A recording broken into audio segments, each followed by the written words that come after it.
নমস্কাৰ প্ৰিয় দৰ্শক, আজি অসমীয়া চলচ্চিত্ৰৰ এগৰাকী বিখ্যাত অভিনেত্ৰীৰ অভিনয় জীৱনৰ কিছু কথা ৰোমন্থন কৰিবলৈ লৈছোঁ এই ভিডিঅ'টোত। আশা ৰাখিছোঁ আপোনালোকে ভাল পাব। 1935 চনত ৰূপকোঁৱৰ জ্যোতিপ্ৰসাদ আগৰৱালাৰ জয়মতী কথাছবিৰে আৰম্ভ হয় অসমীয়া চলচ্চিত্ৰৰ যাত্ৰা, আৰু সেই তেতিয়াৰে পৰা এতিয়ালৈ অসমীয়া চলচ্চিত্ৰৰ ইতিহাসত বহুতো অভিনেতা অভিনেত্ৰীৰ আগমন ঘটিছে, আৰু তাৰে ভিতৰৰ কেইগৰাকীমান অভিনেতা অভিনেত্ৰীক আমি শ্ৰেষ্ঠত্বৰ আসনত বহুৱাব পাৰোঁ, আৰু তাৰ ভিতৰত অন্যতম অভিনেত্ৰী বিদ্যা ৰাও।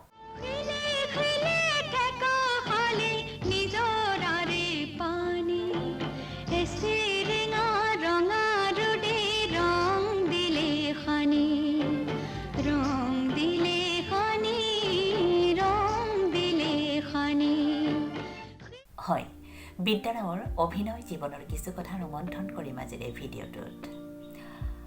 1961 চনত ছবিগৃহলৈ আহে ডক্টৰ ভূপেন হাজৰিকা পৰিচালিত ছবি শকুন্তলা, আৰু শকুন্তলাৰ এটি শিশু চৰিত্ৰত অভিনয় কৰে অভিনেত্ৰী বিদ্যা ৰাওৱে। আৰু তেতিয়া আছিল বিদ্যা ৰাওৰ বয়স মাত্ৰ 6 বছৰ।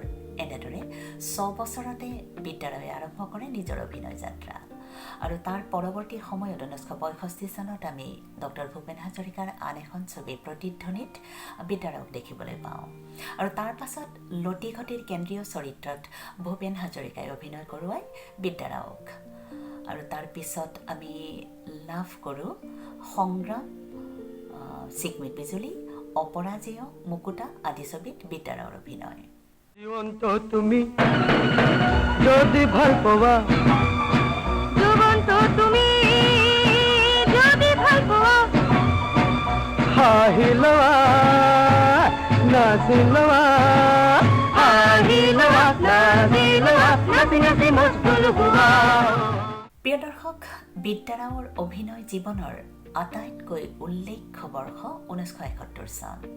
এই বৰ্ষত সমৰেন্দ্ৰ নাৰায়ণ দেৱ পৰিচালিত অৰণ্য ছবিখন ছবিগৃহলৈ আহে, আৰু অৰণ্য বুলি কোৱাৰ লগে লগে আমাৰ মনত নিশ্চয়কৈ ভুমুকি মাৰিছে সকলোৰে মন মগজুত ছবিখনৰ এটি বিখ্যাত গীত, শিলে শিলে ঠেকা খালে নিজৰাৰে পানী, এছেৰেঙা ৰঙাৰতে ৰং দিলে সানি, ৰং দিলে সানি, ৰং দিলে সানি।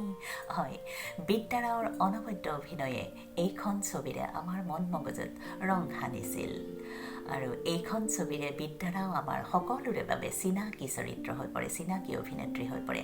আৰু প্ৰিয় দৰ্শক, এইখিনিতে মই কথা এটা কওঁ, অৰণ্য ছবিখনত বিদ্যা ৰাওৰ বিপৰীতে মূল চৰিত্ৰত অভিনয় কৰিছিল বিজু ফুকনে, আৰু বিজু ফুকন আপোনালোকে জানে অসমীয়া চলচ্চিত্ৰৰ ইতিহাসৰ এটি সোণালী অধ্যায় অধিকাৰ কৰি থৈছে বিজু ফুকনে, আৰু বিজু বিদ্যাজ্যোতি আমাৰ মাজলৈ আহে অৰণ্য ছবিখনৰ মাধ্যমেৰে, আৰু পৰৱৰ্তী সময়ত এই জ্যোতিৰ আমি ভাল ভাল কেইখনমান ছবি লাভ কৰোঁ।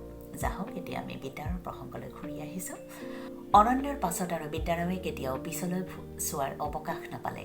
বিভিন্ন ছবি বিদ্যা ৰাওৰ হাতলৈ আহিবলৈ ধৰে, আৰু তাৰ ভিতৰত বিখ্যাত বিখ্যাত কিছু ছবি আমাৰ দৰ্শকে লাভ কৰে, যেনেদৰে আজলি নব। আজলি নব বুলি ক'লে আমাৰ সেই বিখ্যাত গীতটো মনলৈ আহে, ঢৌ তুলি নাচিলে বুকু দেখি কাৰ হৰিণী চকু, নকওঁ নকওঁ মই কাকো, তুলি নাচিলে বুকু দেখি কাৰ হৰিণী চকু, নকওঁ নকওঁ মই কাকো, কোৱা মানা জানো জানা। দীপেন বৰুৱা আৰু ৰুণঝুন ফুকনৰ দ্বৈত কণ্ঠৰ এই গীতটি। আৰু প্ৰিয় দৰ্শক, আজলি নবৰ পাছত আমি নাম ল'ব পাৰোঁ মই নাজান। মই নাজান বুলি ক'লে আৰু এটা বিখ্যাত গীত, জন্তি ওলালে তৰাতি ওলাবই, জোনক জানো সুধি চাই।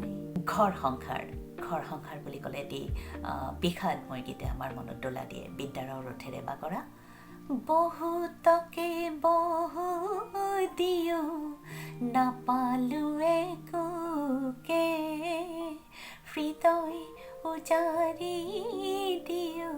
যাহওক, ঘৰ সংসাৰৰ পাছত আমি নাম ল'ব পাৰোঁ সেন্দুৰ নয়নমণি জীৱন সুৰভি সোণমা নিয়তি মানসী মন মন্দিৰ সাৰথী উৰ্বশী ৰাগ বিৰাগ আদি এলানি ছবিৰ নাম।